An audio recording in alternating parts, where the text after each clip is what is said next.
Good afternoon. Good afternoon. You probably don't know who I am, but I know who you are. You're Americans. Your country, our country, celebrates its 246th birthday tomorrow. Independence Day, 4th of July. My name is Abraham Lincoln.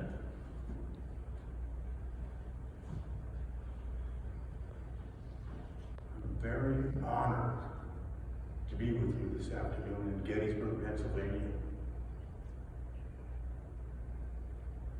It would bring me great joy and satisfaction if you would join me on a journey this afternoon.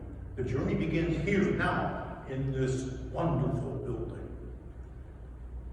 We're in Gettysburg. The journey is about Gettysburg. It's a rhetorical journey. As we journey together, some questions to ponder. What is Gettysburg? Why is Gettysburg? Why is Gettysburg important to us in 2022? In a few minutes, our journey will take us back to 1863. We'll take a close look at the Battle of Gettysburg and the Gettysburg Address. Same questions to ponder. What are they? Why are they? Why are they important to us today?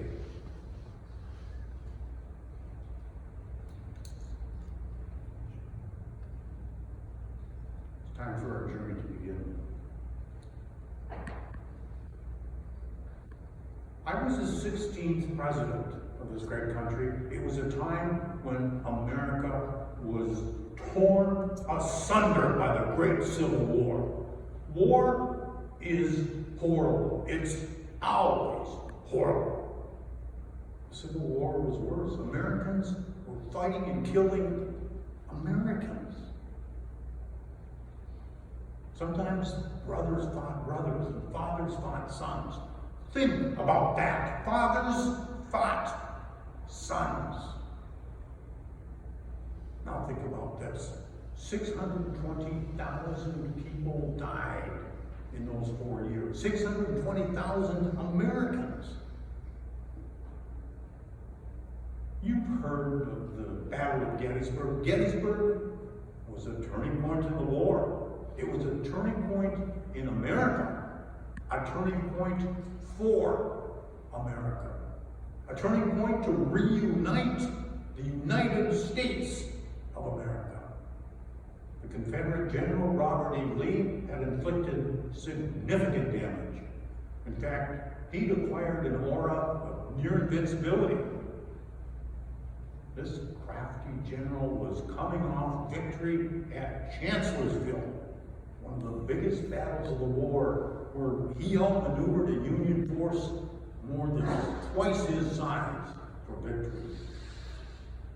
This crafty general decided to bring his troops across the Mason-Dixon line into Pennsylvania. Mason-Dixon really didn't have anything to do with the war. It was a 100-year-old surveying line, but it happened to divide the North from the South, the free states from the slave states. When General Lee crossed Mason-Dixon, he wanted to bring the war into our backyard. Gettysburg is our backyard. It's 79 miles from the battlefield to the White House. Most importantly, and this is the crux of it, folks, most importantly, General Lee had a strong feeling that a victory north of Mason-Dixon might cause us to rethink our involvement in that war. Should we continue to spill the blood of our young men in that battle against slavery?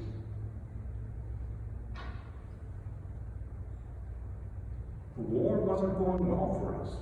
He knew that. He was the cause of much of it. He read our newspapers. His thinking may have been correct.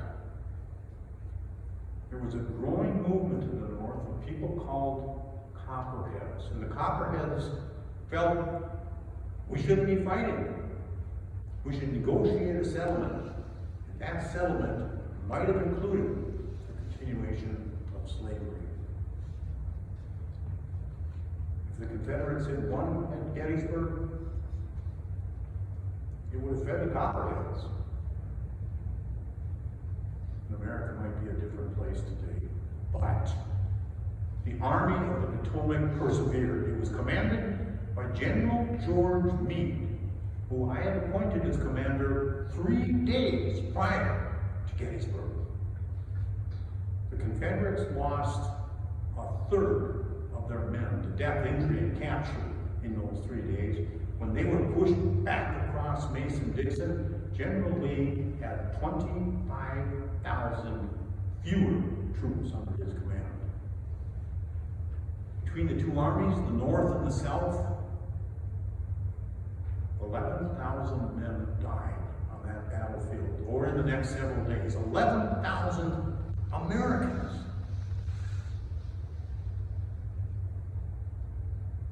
The battlefield itself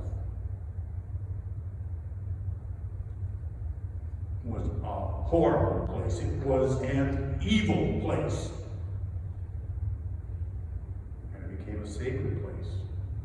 It had to be sanctified. David Wills was chosen to bring permanent honor to the memory of the 3,500 Union troops who would be buried there.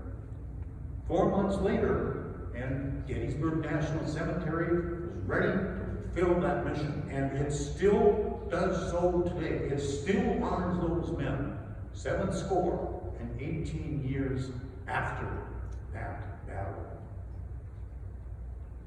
David chose Edwin Everett as the lead speaker for that holy day. Edwin was America's best born tool, the perfect man for the job. Originally, David asked me to dedicate the grounds after Edwin spoke. I would have been honored to do so. However, 2 weeks prior, 2 weeks, mind you, I received an invitation from David asking me to set the grounds to their sacred purpose with a few appropriate remarks. A few appropriate remarks from the President of the United States.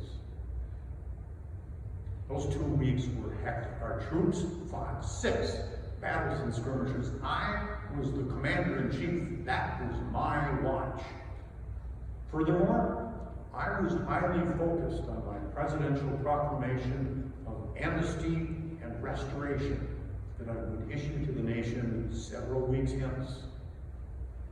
Amnesty and restoration. Our nation needed to heal once the war was done. My proclamation facilitated that healing process.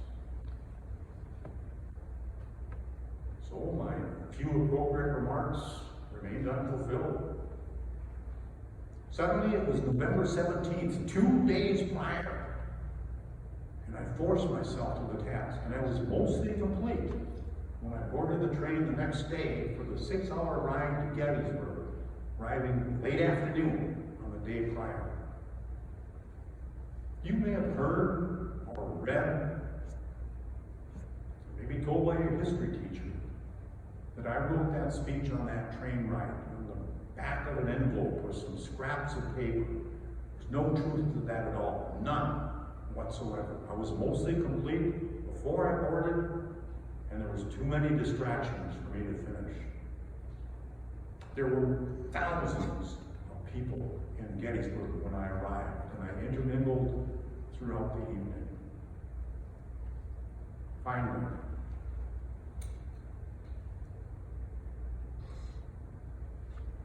it was 10 o'clock. Time for bed. Time to finish and polish what you now know as the Gettysburg Address. I invite you to travel back to 1863 with me, 18 years ago, and join me on that vigil. And I invite you to join me tomorrow when the Gettysburg National Cemetery was dedicated to those 3,500.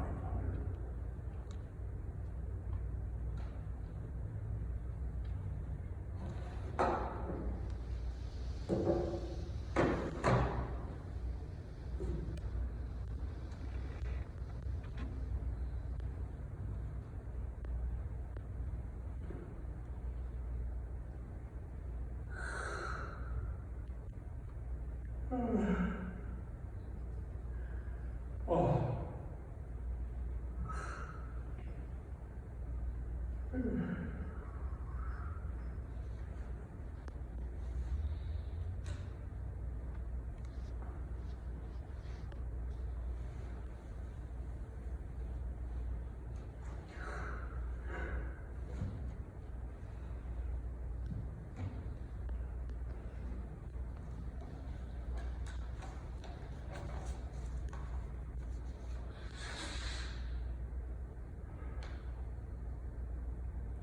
God, I'm tired. I've got to finish.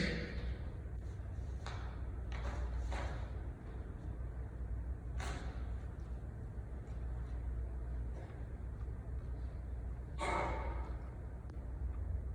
wish Mary was here. But when Tabs got sick, she had to stay behind. You can't lose another child like we lost Willie a year and a half ago. And little Eddie 13 years ago.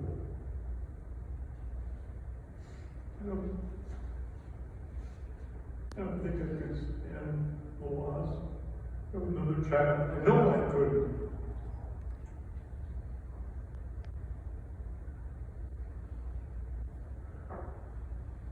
Loss of another child.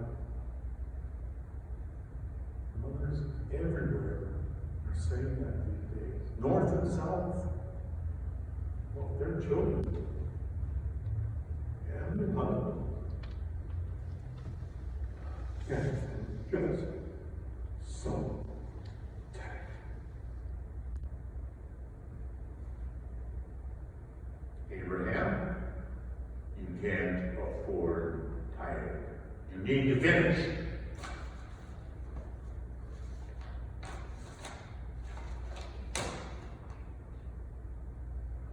A new nation dedicated to the proposition that all men are created equal.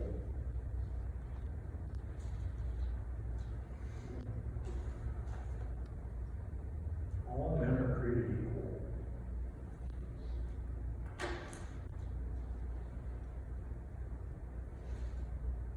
Created equal. Why can't we understand that? What is slavery? Why is slavery? Why are men enslaved? They're just human beings, like myself and Mary and Tad. What is it? I'll tell you what it is, Abraham. It's an evil upon America. Be gone, evil slavery. What is it?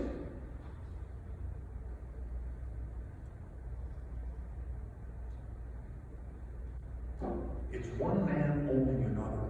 How can a person own a person?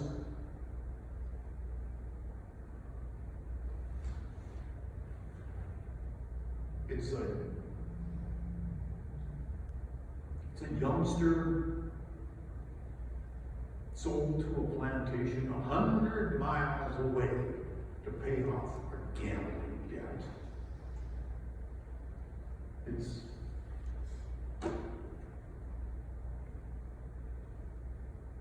a whip. It's a whip and an overseer.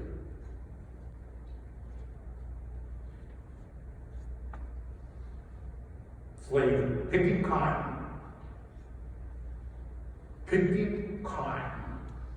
all day long. today and tomorrow. And tomorrow, and tomorrow, and tomorrow.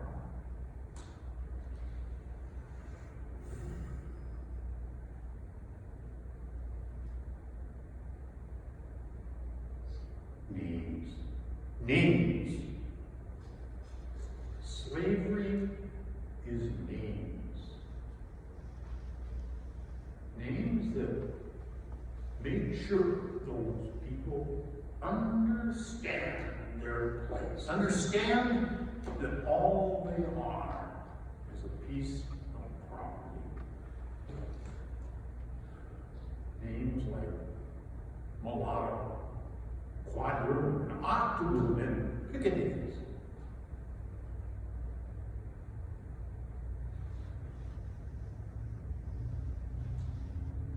That field hand over there isn't very dark, is it? Yeah, you're right. That's one of my quadroons. Been with us for 3 generations.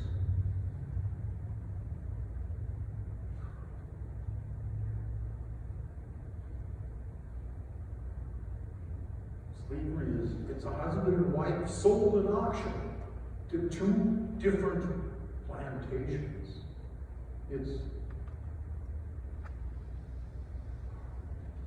is the worst. This is the worst. It's hound dogs, bay, be gone, evil slavery. Why is slavery? Here's why is slavery, Abraham. It's a crush. It's greed. It's one man lording over another. It's powerless, evil, powerless.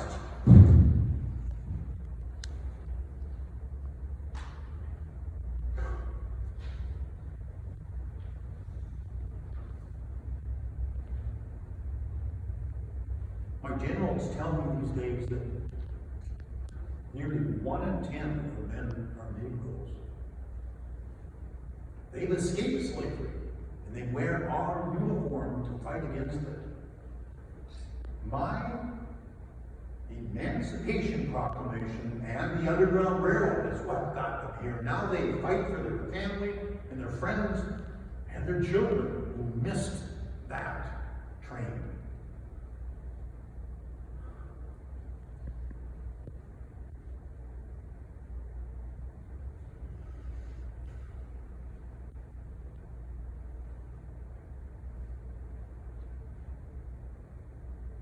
Liberty.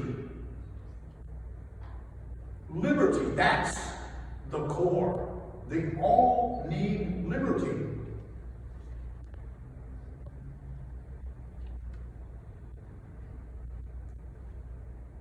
Our Declaration of Independence set America on the path to liberty.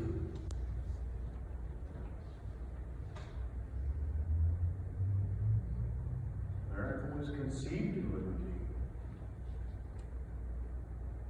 Conceived in liberty. Say that tomorrow, Abraham.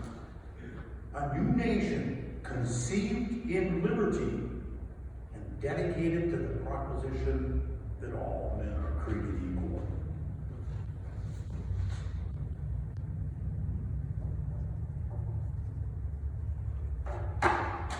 Stated as such. Where else?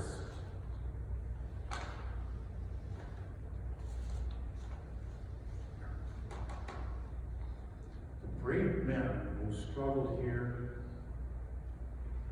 have consecrated far beyond our poor power to ever retract.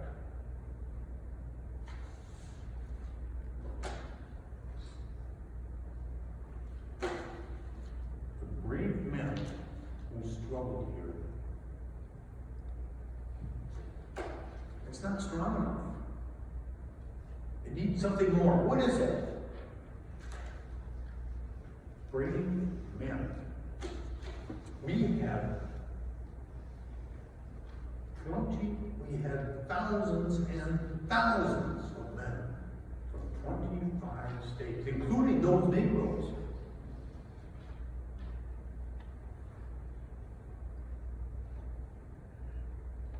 Too many are dead. Too many are dead.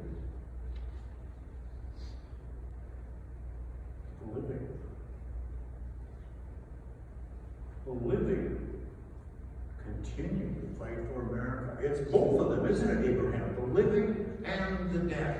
The brave men, living and dead, who struggled here have consecrated it. Both have consecrated this holy place.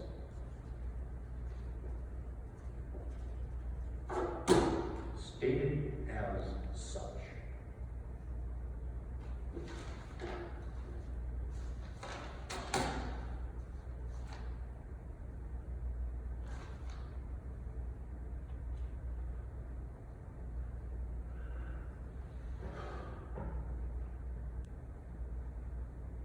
Sometimes I wish I could just be Abraham Lincoln. Without all the decisions and deaths and tears. Abraham, it's the right thing to do. America needs to be one with liberty and justice for all.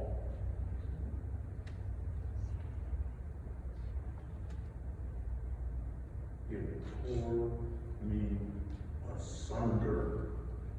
And General Meade told me about Gettysburg. So much dying. Men screaming, horses screaming, amputated arms and legs piled outside surgical tents. And when that Confederate General Pickett charged his men up that hillside. Oh my God.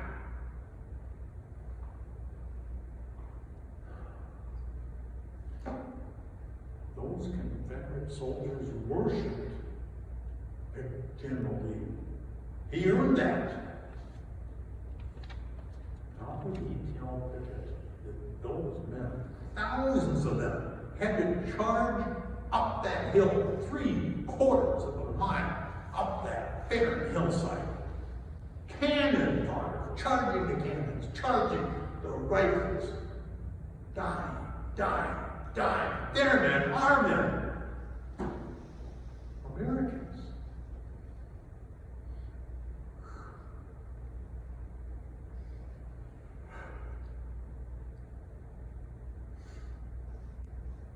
Gettysburg claimed 5 of our generals. General Weed, General Zook, and General Farnsworth, and General Vincent.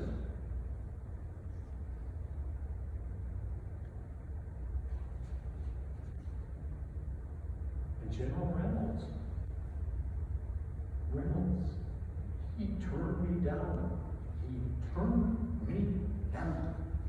When I asked him to command our army a month before Gettysburg.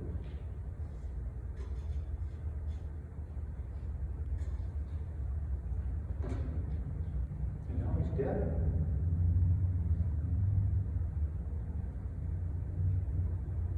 And 3,500 of our men are buried here.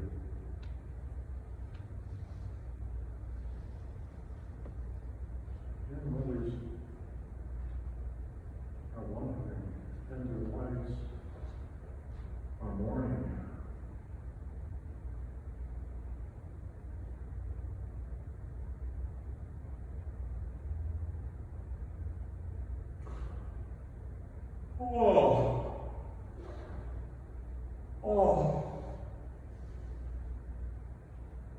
I can barely stay awake. Later and later it's getting, Abraham, you need to finish.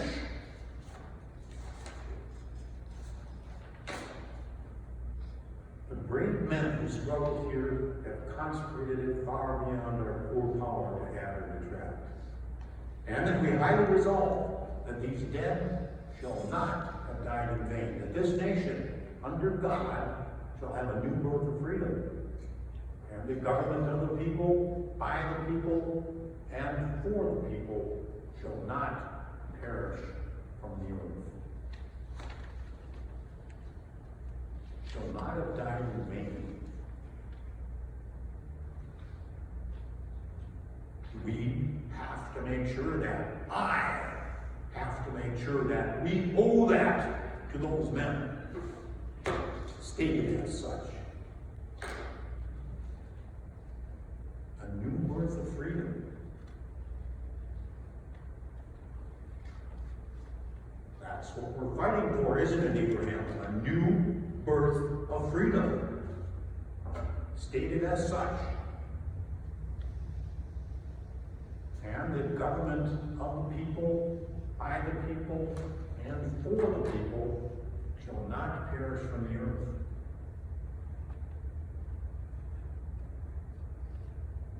That's America. That's who we are. That's what we are. That's what we shall be forever.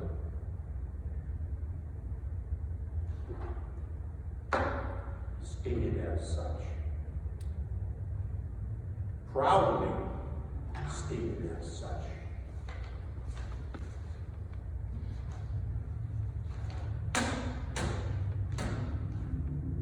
Finished. This binds me. It's ready for tomorrow. I'm ready for tomorrow.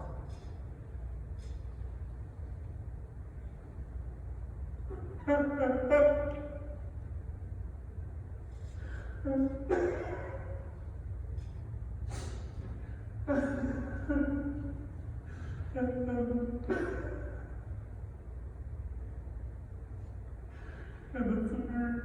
the 3,500 are ready for tomorrow.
Fourscore and 7 years ago, our fathers brought forth on this continent a new nation, conceived in liberty and dedicated to the proposition that all men are created equal.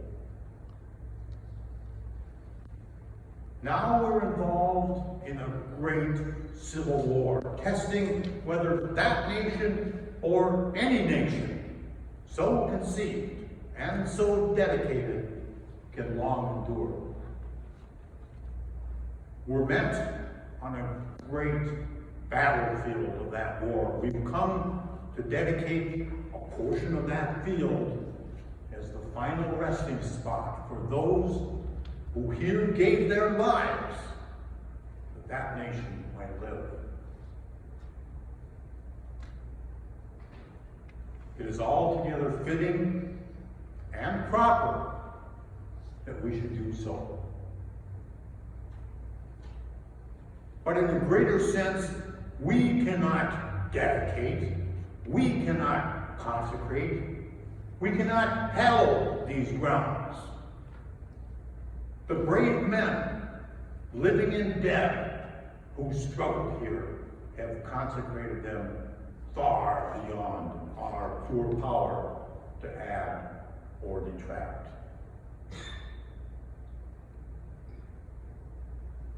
The world will little know, nor long remember, what we say here. But it can never forget what they did here.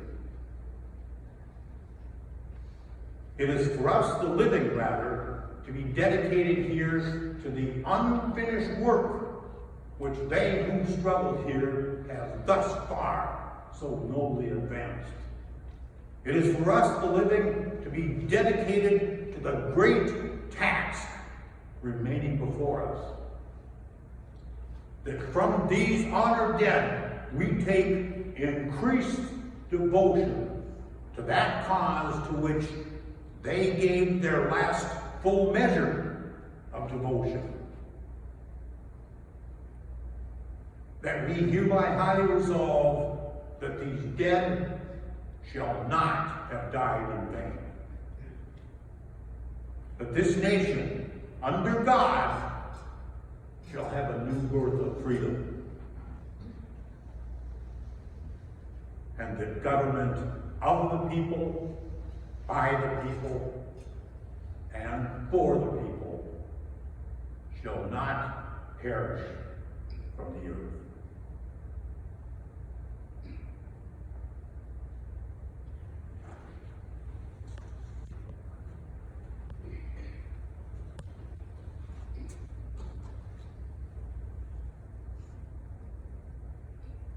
Thank you.